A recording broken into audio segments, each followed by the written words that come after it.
झाडाने किती फुले गमावली यावर झाड कधीच अस्वस्थ होत नाही। ते नेहमी नवीन फुले तयार करण्यात व्यस्त असते। तसंच आयुष्यात काय गमावले हे दुःख विसरून नवीन काय मिळवू शकतो यातच जीवनाचा अर्थ असतो। या जगात सर्व काही सापडेल, पण स्वतःची चूक मात्र कधीच सापडत नाही। पण ज्या दिवशी ती सापडेल त्या दिवसापासून आपले आयुष्य हमखास बदलून जाईल।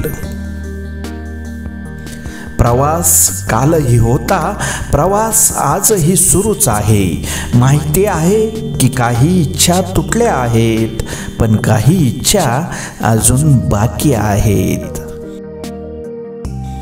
आहारात सत्व, वागण्यात तत्व आणि बोलण्यात ममत्व असेल तरच जीवनाला खरं महत्त्व येतं। प्रत्येक हृदयाची एक अबोल अशी भाषा असते। ती काहींच्या डोळ्यातून, काहींच्या मनातून, काहींच्या अंतर्मनातून तर काहींच्या स्मित हास्यातून व्यक्त होते।